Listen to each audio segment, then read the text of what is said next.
Mose, that's disgusting. You're not even a tomcat, you're not supposed to be able to do that, you know. Yes, exactly. Go on, shoo. Hey guys, welcome back. Thanks to my subscribers. If you're not subscribed, bottom right hand corner down there you can see the Jeep symbol. Just click on that, click on the bell, and that will keep you subscribed for notifications about when I bring out new videos about my Jeep and the various things we get up to with it. Today guys, because I've been mucking around with starter motors and things like that, and I've been talking about tuning up the Jeep, we're going to look at tune up with the Jeep, and also why doing it exactly like the book is perhaps not the best way to do it these days as well, okay, due to modern fuels and the differences with those. So what we're going to look at then initially is when we're talking about tuning up the Jeep, first off, everything has got to be perfect. So no point in tuning it if your distributor needs rebuilding, if the condenser in it there, you can see the condenser hiding away, the silver thing, if that's old and worn out, or the points are old and worn out and things like that, or your bushings are worn and there's slop and play in the distributor, you're never going to be able to get an accurate setting for your timing there. So first things first, everything's got to be correct and ready to go. So you need a rebuilt distributor, and importantly the carb has to be running correctly as well. Now we'll look at carbs in the future as well, about setting up the 539S and things like that, but the carbs, they're not too difficult really, but they do need to be clean, they do need to be correct to operate correctly, and you can't tune your Jeep again without a built carb or a carb which is working correctly. So that's the first couple of things guys, the important part. So you've got to have the carb working correctly, and you've got to have the distributor working correctly as well. Now the other thing, just on a related note, I talked about I was having issues with the starter. We can look at that in a later video, but I rebuilt the starter completely with a new armature and everything, and it's now running correctly, which is great. But one of the important things, guys, which I mentioned before, was bonding. And it wasn't the armature or the commutator or anything like that which was the issue. It's that bonding on that connection down there. That's the main connection. You can see that's how it gets its negative, because of course the positive wire goes in the top here, and that's the negative down there. And even though that's got a large surface area there, it wasn't really contacting, so it was the equivalent of putting, you know, you need a wire this fat for all that current to go through with 6 volt system. But if it's only touching on a tiny bit of that big bit of metal there for the negative, it's the equivalent of just trying to put 400 amps at 6 volts for a little wire like this. It just doesn't work, there's no power. So what the issue was, guys, is that at some point as it was getting hot, that wasn't totally tightened down there, and the metal was moving away from each other. So as it got hot, I wasn't getting the grounding for the negative, and the starter motor wasn't working. And it can have such a massive effect. You could see that the starter motor hardly worked at all. It couldn't turn it over just because it hadn't got that negative earth working properly down there. So very important, guys, is I checked it with the multimeter, you know, check continuity from putting one of the probes on the negative here and one of the probes on the backing plate where the negative is on the starter motor, and it would give you continuity. But that doesn't matter because it needs to have that, you know, it needs to have a massive connection like this fat wire here. It needs you can have a little connection and it'll still give the same thing on your multimeter as having the proper connection. So I was chasing problems which didn't really exist with it. But anyway, that's all sorted now. One of the things you can do though, guys, is buy some of this. You've got to be careful with this. This stuff is really good, but it's very, very black, and it gets very, very black everywhere. So that's carbon conductive grease. If you've got areas where you need conduction to work properly, like on the grille for the lights, because the negative from the lights comes from there as well, on this tab down here, I put carbon conductive grease down there. And say for your starter, a dab of that grease works really well to get that conduction going, but it is very black and it gets everywhere, so you've got to be really careful with that, guys. So firstly then, let's move on to setting up and tuning the Jeep then. So guys, first thing to start with then is the carb. Now the first thing we do is we just adjust the idle speed adjustment, which is just round here. Where is he hiding? There he is. Just down there. You just wind him out just a couple of turns so that your throttle butterfly in the base is just cracked, and I'll just put on the measurement, what it says in the manual on the screen now. That shows you how wide you should have the throttle cracked. And then if your carburetor is set up correctly, you have the high-speed circuit in the top and the low-speed circuit in the bottom, or the idle circuit, okay? And the idle circuit is solely controlled by this idle adjustment screw here, okay? So if that's all working correctly, all the fuel at idle is coming from here. Nothing is coming from the needle in the bowl or anything like that. It all comes from this guy here. So if you can't get your carb to work, what it should be is you wind it all the way in clockwise until it seats gently, and then you wind it out about 1.5 to 2 turns, and that should give you your idle running position. If that doesn't work, this means there's an issue with the the main jet and the high-speed circuit on your carb as well. So first things first, as I said, make sure the carb is working correctly. Wind them in clockwise all the way, gently seat it down, and then 1.5 to 2 turns out. That's your idle your idle position for the carburettor. So what we can do then is set the engine up for number 1 ignition. Now we know in the corner there where you can see the light, we've got that tiny little viewing port to see the markings on the flywheel, which is very difficult to do. So what you can do is remove number 1 spark plug.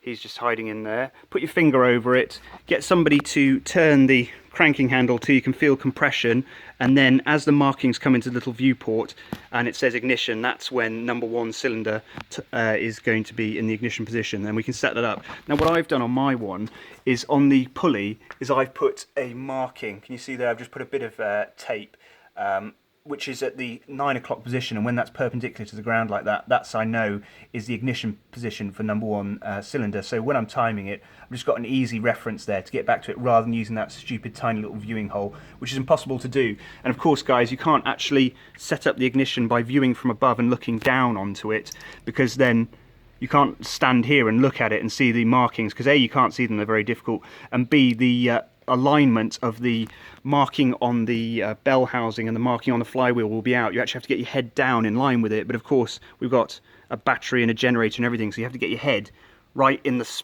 space there to look directly at it, or use a mirror or something like that. It's very difficult to do. That's why putting a marking on the crank pulley makes it so much more easy. So when it's at number 1 cylinder with the ignition marking in the window, all you do is you put your distributor in, line him up, and you have him so that when the rotor is on, so when I put the rotor on, you see he's pointing down there. Number 1, when the cap is on, number 1 would be down here, and all you do is you make sure that your points, you can see them lurking in there, your points are just about to crack. When they're just about to open, where's mine set to at the moment? Mine are open because I've got this set up currently for some advance, but this is I put it in the actual ignition marking position on the flywheel, so you can see that my distributor is more advanced than the flywheel markings. We'll come to that in a bit. But this is how you would set it up then. You would set the flywheel ignition marks in the window, number 1 cylinder is just about to be ignition, and you rotate the distributor until the points are just about to open. You can see mine's just gone beyond opening because my timing is set up slightly different, but you can see there how the cam and the block there are just opening it, okay? So you can set your distributor up like that initially. So that's your initial starting point then, guys, and then the Jeep should run like that, so that's great. But the problem we have today is that some fuels, modern fuels, have ethanol in them, and ethanol is not good for old engines like this. It eats rubber components, it damages things, it damages valve seats, all sorts of problems. But in the UK, we have some ethanol-free fuel. We've got the Esso Supreme, has no ethanol in it, but that's a 97 octane fuel. And I believe the Jeep was initially designed to work on 68 octane fuel. Now, high octane fuel, what it does is it burns slower than the older, lower octane fuels. And what that means then is when the ignition timing position, the advance was set up for the Jeep flywheel and the markings were put on there, that was set for a fuel which, as soon as you ignited it, burnt quickly and all that power came out very quickly. But the problem is with a high octane fuel, to avoid the ethanol, it's slower burning. So what we can do then is we can advance the position of where the timing, where the ignition occurs in the 4-stroke cycle. And that's why when we put the Jeep at the moment with the flywheel ignition markings in the window, you can see that my Jeep have already fired, because my breaker points are already broken there, so it's already fired the spark because it's firing it earlier or advanced in comparison to what the old 68 octane fuel would have had, because the 68 octane fuel burns quicker.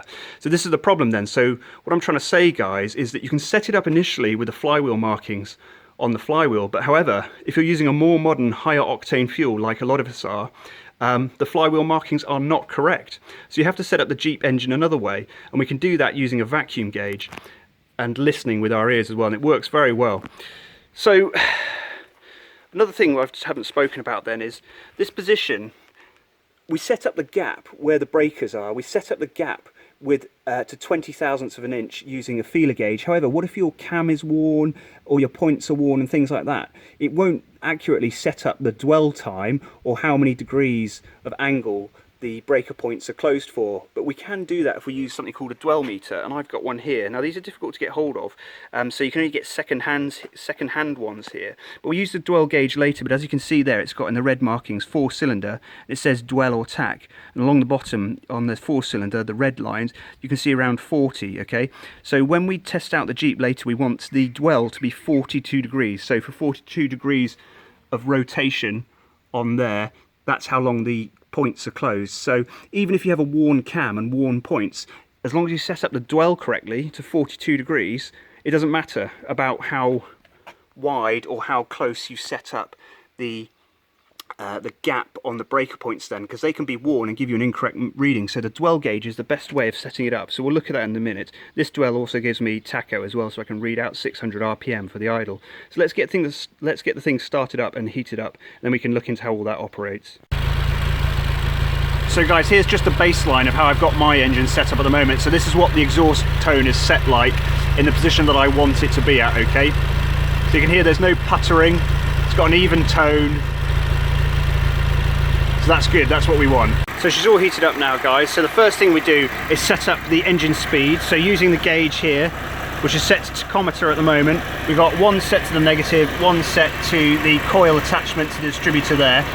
And you can see it's reading on the 4-cylinder gauge 600 RPM, so that's what we want to set it to. And we alter the idle speed using the idle speed adjustment screw, which is the guy there, okay, not that one, that is for the mixture adjustment. So that's how we'd do that then. So that's set up. If we spin it over to dwell then, we can see that the dwell is reading just over 40, and it should be 42 plus or minus 3, okay? So if it's reading too low, all you do is increase the gap on the breaker gap inside the distributor. So you increase that gap, and if it's reading too high, you decrease that gap. So that's all you need to do. You don't need to use feeler gauges or anything like that. It's just trial and error. So at the moment, I'm happy with that. I don't think I could change it to get it to exactly 42. I think where it's sitting is just about right. So that's how you set up the dwell then. And so for the idle adjustment then, guys, you can see what happens if we make it too lean. So this is clockwise is lean. You can see it's starting to die off a little bit, and then it's dying completely. That's too lean then, so just anti-clockwise, back it off, starting to run better. There you go. You can hear it running smoothly and evenly. So just, that's how I like to set it up then. So it's not dying off and it's not too rich. I haven't just carried on winding it out. The engine's running nice and smoothly there. So guys, let's have a look at the timing then and how it's affected. So you can see my gauge, my vacuum gauge is actually reading low there. It should be pointing to 0. So when it's running, it'll be pointing around here, which is what, about 17, which in reality, if you move this gauge around, is going to be reading up here actually. So peak should be around 20, and then it should drop off to about 19, but it'll actually be it'll be around 18 and dropping off to 17, but that's because the gauge is reading wrong, guys. So just bear that in mind.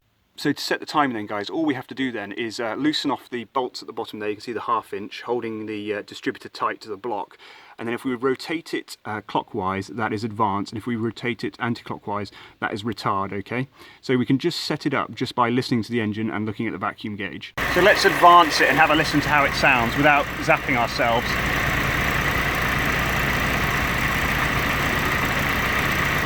You hear it running faster, and then it's starting to pop. You can hear it's popping a lot now. So this is very advanced. So you can hear it popping away there. But it did start to run faster a little bit. So what we do is we can back it off again. Ow. There you go. And that's all disappeared, all that popping, and it's running evening. So we've retarded a little bit there. So let's retard it even more and see what happens. It's bogging down. So it's really bogging down now. Okay, and that would probably be in the position there at the moment, is probably how the ignition timing, if you set it up using the flywheel, that's how it would set it up, okay? And as you can see, it's far too retarded. So to set it up by ear, all we're going to do then, guys, is we're going to advance it till it runs fastest, and it'll start popping. So it's running faster. There you go, running evenly now, but there's a bit of popping. Lots of popping. So let's back it off. Let's just retard it just a touch.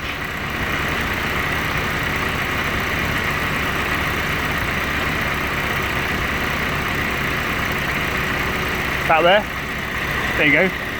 So it's not running its fastest, it's slowed down a little bit. It's popping just a little bit. We could probably retard it a touch more. Ow. There you go, guys. So no popping, running evenly, a little bit slower, and the gauge is reading evenly there at about 17, okay? So it's not at peak. Good response. Let's see what the gauge looks like then if we go really advanced. So we can see the same thing on the gauge as well, guys. So let's retard it too much. Look, it drops off, labouring. That's probably the ignition timing if you set it up according to the flywheel. Let's advance it. Increases. Let's advance it too far. Goes. It's higher, but it's popping a bit, so it's jumping around. Let's retard it a bit. Steady there, that's pretty good. So you can see what we're doing there. We're advancing it too far and then we're just bringing it back just a touch until it's nice and steady and there's not too much popping, and mine sits at around 17, which in reality is around 19 on the gauge because my gauge is not correct. So that's how you time it, by ear and using the vacuum gauge. You can hear that your ear accurately matches what the vacuum gauge is showing as well. So guys, let's bring a timing light into the mix. Now remember, we put that white mark which read at 9 o'clock was the position which matched on the flywheel at the pointer in there, which matched at the ignition position on the flywheel. So what we expect to do is we expect this to be more advanced than the flywheel ignition markings were. So if you had set this up to the ignition markings on the flywheel, it wouldn't be running just right. So let's have a look. Let's see if we can see it with a timing light then. And we'll do it on the front here. So we expect to see that those marks just a touch lower, right? You ready? You ready? Can we see him?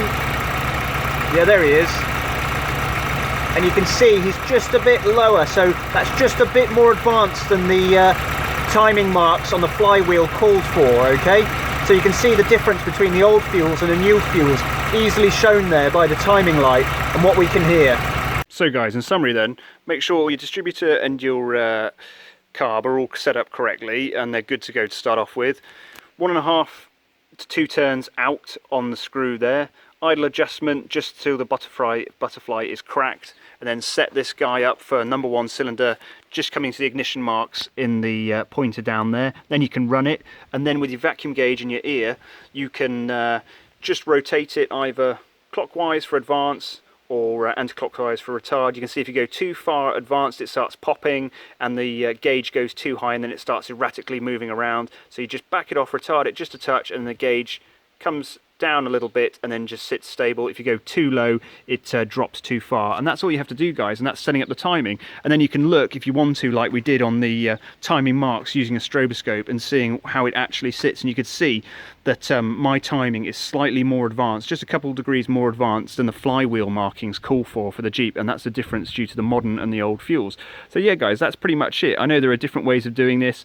If you've got a disagreement with that, let me know down below in the comments and we can look at it. Hopefully that's all correct and gives you at least an idea. I know it's not the most in-depth way of doing it, but it does seem to make the Jeep run pretty well, and it seems to be quite happy like that. You know, there's no detonation or anything like that. Fuel economy is pretty good, runs pretty sweetly, so I'm happy with that. But if you've got another way of doing it, let me know down in the comments. But if you like that, guys, like and subscribe, and I'll see you next time. Cheers.